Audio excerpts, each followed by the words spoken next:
గత ప్రభుత్వంలో శ్రీ తిరుమల తిరుపతి వెంకటేశ్వర స్వామి సంబంధించినటువంటి క్షేత్రంలో నాడు ఎన్నో అక్రమాలు జరిగాయి గత ప్రభుత్వంలో. ఆ అక్రమాలన్నీ కూడా ఒక్కొక్కటిగా ఇప్పుడు బయటకు వస్తూ ఉన్నాయి.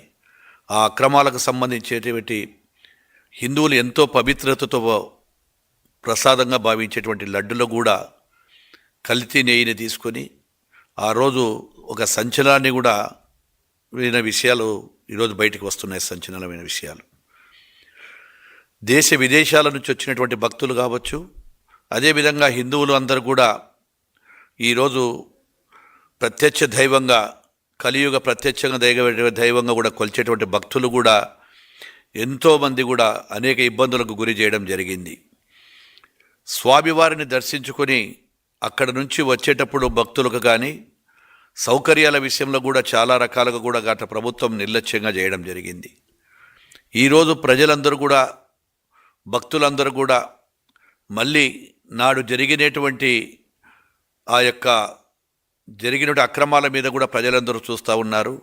నాడు అక్రమాలలో ఆ రోజు ఆయన చేసిన భూమా కరుణాకర్ రెడ్డి గారు చేసిన విషయాలన్నీ కూడా ప్రత్యక్షంగా బయటకు వస్తూ ఉంటే ఈరోజు మళ్ళీ ఆయనే వచ్చి ఈరోజు విడ్డూరంగా మాట్లాడడం, ఈరోజు మళ్ళీ లేదు, ఆ రోజు ఎలాంటి అక్రమాలు జరగలేదు ఆ రోజు అని చెప్తా ఉన్నాడు. అక్రమాలన్నీ కూడా ఇప్పుడు కోర్టు లోపల ఉన్నాయి కాబట్టి దాని మీద కూడా ఎక్కువగా మాట్లాడదలుచుకోలేదు.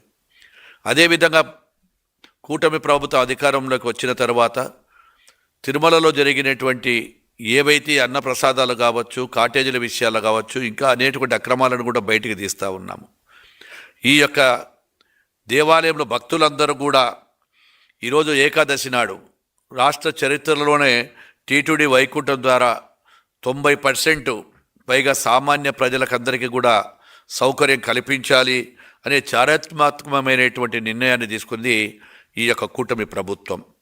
అదేవిధంగా ఈరోజు ప్రసాదాలను కూడా ఏవైతే ఉన్నాయో ఆ నెయ్యిని కూడా టెస్ట్ చేసి ఎవరైనా దాతలు ఇచ్చినటువంటి నెయ్యి కావచ్చు, ఇంకోటి కావచ్చు, ఏదున్నా కానీ కూడా ప్రసాదాలు కానీ అవన్నీ కూడా కరెక్ట్గా ఉన్నాయా లేదా వాళ్ళని టెస్ట్ చేసిన తర్వాతనే తీసుకోవడం కూడా జరుగుతూ ఉంది. ఈరోజు వెంకటేశ్వర స్వామి గురించి దానికి సంబంధించినటువంటి గత ప్రభుత్వంలో ఉన్నటువంటి నాయకులు కూడా అసత్య ప్రచారాలు చేస్తూ సంబంధం లేని విధంగా ఈరోజు పత్రికలకు కూడా ఇస్తూ ఉన్నారని చెప్పి కూడా తెలియజేస్తున్నాం. దొంగలు రాజ్యం వెళితే ఏ విధంగా ఉంటాయో, ప్రజాధనం ఏ విధంగా దుర్వినియోగం జరుగుతుందో ప్రజలందరూ కూడా ఆలోచించుకోవాలని చెప్తా ఉన్నాను. దేవుడి మీద నమ్మకం లేనటువంటి భూమా కరుణాకర్ రెడ్డికి టీటీడీ పదవి కనిపెట్టి ఆ రోజు కట్టబెట్టడమే వారు చేసిన తప్పని కూడా ప్రజలందరూ కూడా అనుకుంటా ఉన్నారు. ఇదొక్కటే కాదు, రాజకీయంగా మళ్ళీ 6 నెలల నుంచి కూడా ఈరోజు ఏదైతే తెలుగుదేశం పార్టీ కూటమి ప్రభుత్వం వచ్చిన తర్వాత ఈరోజు ప్రజలందరూ కూడా కూటమి ప్రభుత్వం చేసేటువంటి పనులన్నిటికీ కూడా వాళ్ళందరూ కూడా ఆకర్షితులు అవుతూ ఉన్నారు. మంచి పరిపాలన ఇస్తూ ఉన్నారు. ఈ పరిపాలనలో ఈరోజు డిఎస్సి కావచ్చు, పోలీస్ కానిస్టేబుల్ కావచ్చు, అదేవిధంగా మొన్న జరిగిన సిఐఐలో కోట్ల రూపాయలు పెట్టుబడులు రావడం జరిగింది. సిఐఐ సదస్సులు ఏదైతే కోట్ల రూపాయలు ఈరోజు వస్తే యావత్ దేశం కూడా మన సైడ్ చూస్తూ ఉంది. ఆంధ్రప్రదేశ్ పురోగతి చెందుతూ ఉంది. ఈరోజు మళ్ళీ పెట్టుబడులు పెట్టాలి. పెట్టుబడులు పెట్టడానికి ఒక బ్రాండ్ అంబాసిడర్ అయినటువంటి శ్రీ నారా చంద్రబాబు నాయుడు గారు, అదేవిధంగా మా యువ నాయకుడు ఐటీ మంత్రి అయినటువంటి శ్రీ లోకేష్ బాబు గారి వలన ఈరోజు విదేశాలకు వెళ్ళి మా రాష్ట్రానికి రండి, మీకు కావాల్సినటువంటి వనరులన్నీ కూడా చూపిస్తాము, మా వనరులు మీకు గత ప్రభుత్వం మాదిరిగా కాదు, సింగిల్ విండో కిందనే మేమంతా కూడా అనుమతులు ఇస్తున్నామని చెప్పినప్పుడు ఈరోజు ప్రజల ఈ యొక్క ఇన్వెస్ట్మెంట్లకు కూడా నమ్మకం వస్తూ ఉంది. ఆ నమ్మకంతోనే ఈరోజు ప్రజలు కోట్ల రూపాయలు కూడా పెట్టుబడి పెట్టడానికి ముందుకు వస్తూ ఉన్నారు. ఈరోజు ఈ యొక్క ఇండస్ట్రీ ఇన్ఫ్రాస్ట్రక్చర్ కూడా అన్నీ కూడా డెవలప్ అవుతూ ఉన్నాయి. మా ప్రాజెక్టులకు సంబంధించినటువంటి డిపార్ట్మెంట్ ఐఎండి తరఫున కూడా ఏవైతే పోర్టులు ఉన్నాయో కొత్తగా ఇంకా 4 పోర్టులు కూడా కొత్తగా చేస్తూ ఉన్నాం. షిప్ బిల్డింగ్లు కడతామని వస్తూ ఉన్నారు. అనేకమైనటువంటి కూడా పోర్టులు కూడా వస్తున్నాయి.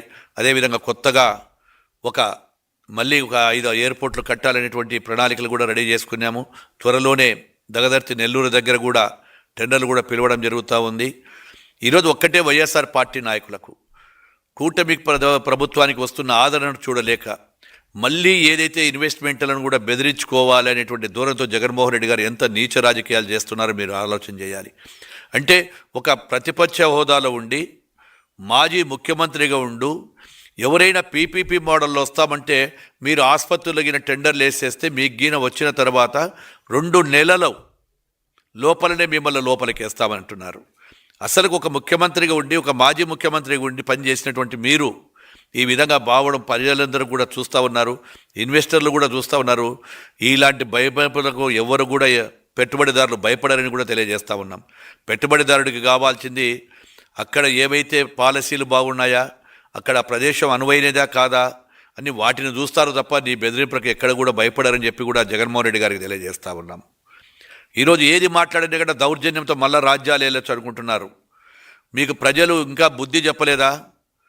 మీరు 151 సీట్లకు ఉంటే 11 సీట్లకు మిగిలిపోయినా కానీ కూడా ప్రజలు మిమ్మల్ని చీకొట్టి రప్ప అని చెప్పి ఆడిస్తే కూడా సిగ్గులేదా?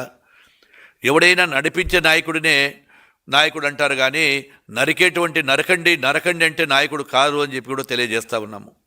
ఈరోజు రప్ప అంటే తప్పేంటి?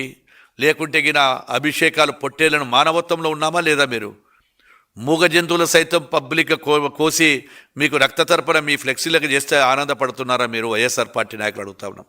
ప్రజలంతా కూడా విస్తుపోతున్నారు మీరు యొక్క చేసేటువంటి ఈరోజు ఏవైతే ఉన్నాయో అవి.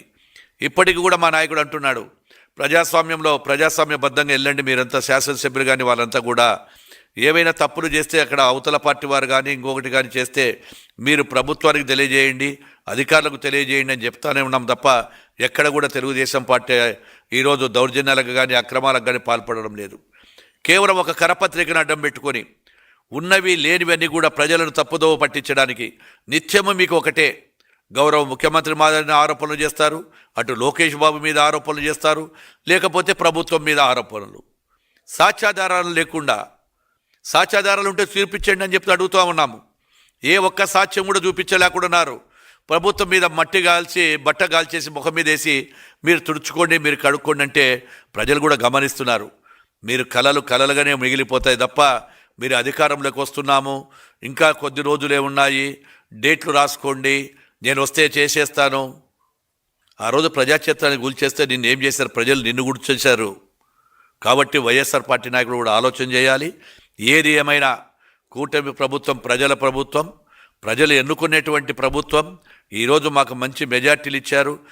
నిత్యం కూడా అటు మా యువనాయకుడు కానీ, పవన్ కళ్యాణ్ గారు కానీ, మా ముఖ్యమంత్రి గారు కానీ ఈ యొక్క పరిపాలన విధానంలో ఏ విధంగా అభివృద్ధి చేయొచ్చు అని చెప్పి ఆలోచన చేస్తూ ఉన్నాం. గతంలో మీరు R&B డిపార్ట్మెంట్ని నిర్వీర్యం చేస్తే ఆ రోజు మీరు ఎక్కడ కూడా ఏ ఒక్క రోడ్డు కూడా మీరు రెన్యువల్ చేయకుండా పోయారు. ఈరోజు 3,000 కోట్ల రూపాయలు రాష్ట్ర చరిత్రలోనే ఒక్క సంవత్సరంలోనే శాంక్షన్లు తీసుకొచ్చుకొని ఈరోజు పార్ట్ హోల్స్ అన్ని కూడా కంప్లీట్ చేసి ఇంకా మిగిలినటువంటి అభివృద్ధి దానిలకు కూడా శ్రీకారం చుట్టాము. ఇప్పటికే చాలా చోట్ల వర్కులు మొదలవుతున్నాయి. ఏదేమైనా జూన్ ఆఖరికి కూడా కంప్లీట్గా మా గౌరవ ముఖ్యమంత్రి గారు సంక్రాంతి వరకు ఈ జనవరి ఆఖరికి పార్ట్ హోల్ లేకుండా చేయాలని కూడా మేము చేస్తూ ఉన్నాం. జూన్ ఆఖరికి కూడా ఈ ఇచ్చినటువంటి వర్కులు కూడా కంప్లీట్ చేస్తాము. అదేవిధంగా ఇంకా ఎక్కడైనా పెండింగ్ రహదారులు కానీ పెండింగ్ ఉంటే కూడా వాటన్నిటిని కంప్లీట్ చేస్తున్నాము అని చెప్పి కూడా తెలియజేస్తూ ఉన్నాం. ప్రజలు మిమ్మల్ని మర్చిపోయారు. మళ్ళీ జన్మలో మీరు రాజకీయంలో మీరు మళ్ళీ ప్రభుత్వం అధికారంలోకి వచ్చేటువంటి కళల నుంచి బయటికి రావాలి. ప్రతిపక్ష హోదాకు కూడా దక్కలేదు మీకు.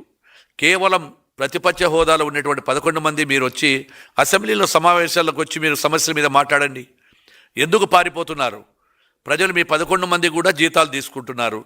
ప్రజల డబ్బుల జీతాలు తీసుకున్న తర్వాత ప్రజలకు జవాబు చెప్పవలసిన బాధ్యత మీకుంది.